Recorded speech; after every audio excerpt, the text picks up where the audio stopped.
The game is afoot as we talk about Anthony Horowitz's new Sherlock Holmes novel. And predators roam the streets as we talk about the right agenda and their scheme to dominate the world. And finally, does Amazon.com have what it takes to compete against the big leagues? Let's find out in today's debate as we take excerpts from the New York Times debate over Amazon.com dipping its feet into traditional publishing. Caution, you're about to enter a no bull zone. This is the Writers News Network.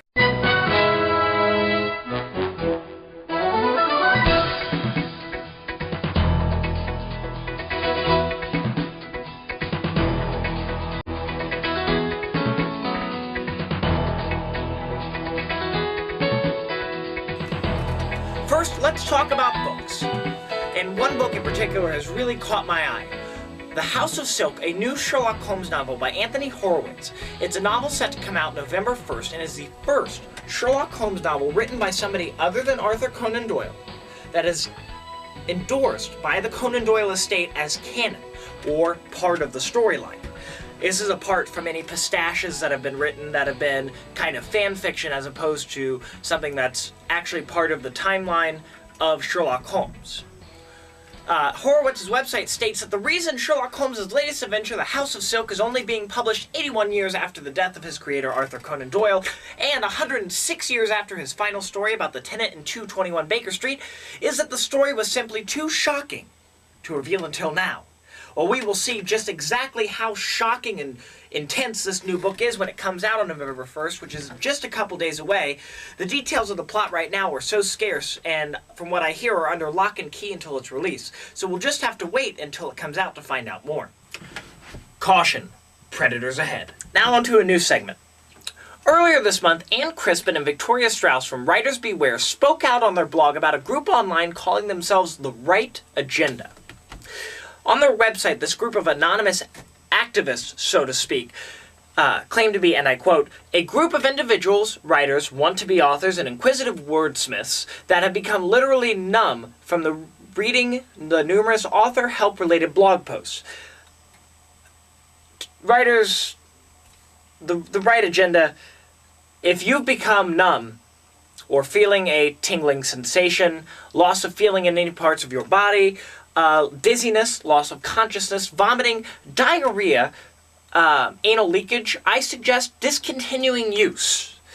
Perhaps even seeking a professional medical advisor, as these are abnormal symptoms and could be severe side effects leading up to mental.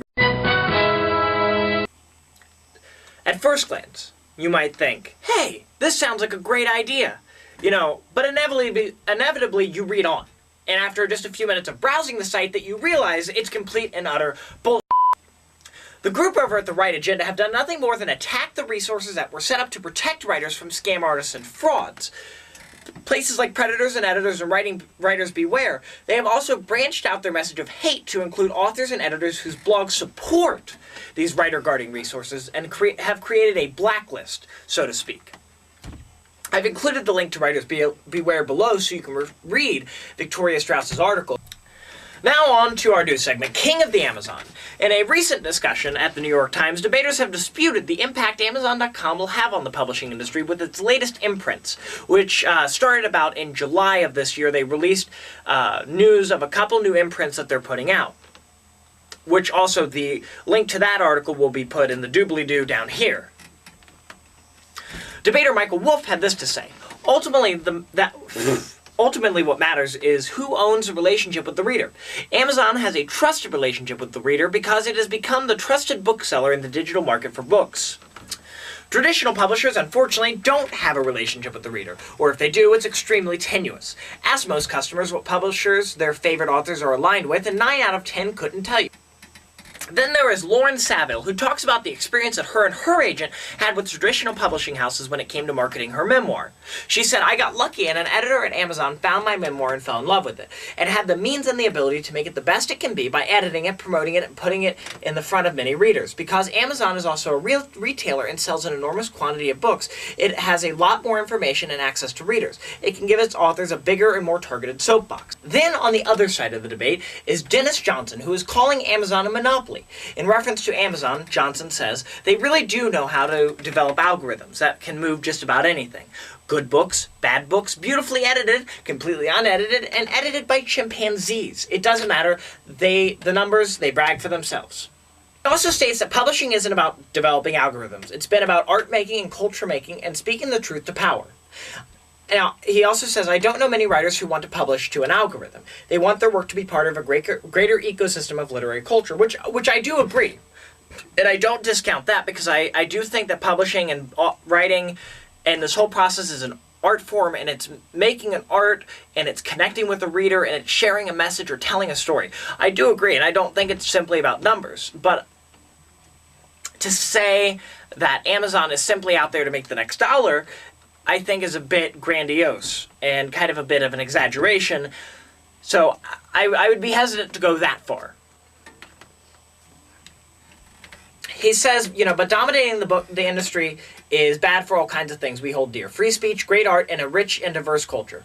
Which, again, I wouldn't say that Amazon is developing or inhibiting free speech. In fact, I think personally that Amazon is doing the opposite. They've had CreateSpace online for many years, which is, in case you forgot, an Amazon product.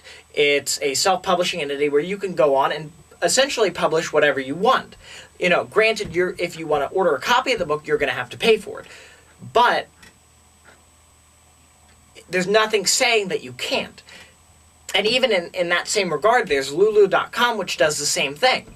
There is no barrier saying there's nothing you can't do. So I don't feel like free speech in itself has been inhibited. As far as great art and rich and diverse culture, I think there are many people from many different backgrounds that are as well using these to publish things that once they were inhibited from putting out. I feel like it's doing the opposite. Instead of taking away speech and cutting us off from great art and rich and diverse culture, I feel like it's giving us more of an opportunity to experience and expand that. So this brings us to tonight's question of the week. Will Amazon's plan to shake up the book industry as more writers have the option of a one-stop shop agent, publisher, and bookseller? Are publishers still needed? Go ahead and leave us a comment below, or check me out on Twitter at MSHOEMAKER, and let us know, and we'll share your comments and thoughts on the next episode. And as always, your query tip of the week. Remember that a query is not a synopsis. It's a query letter. You have 250 words to sell that book. Not to go over every little facet and detail and unneeded explanation of what's in the book. Just make me want to read it. So, until next time, this is Michael, and you've been watching the Writers News Network. See you next week.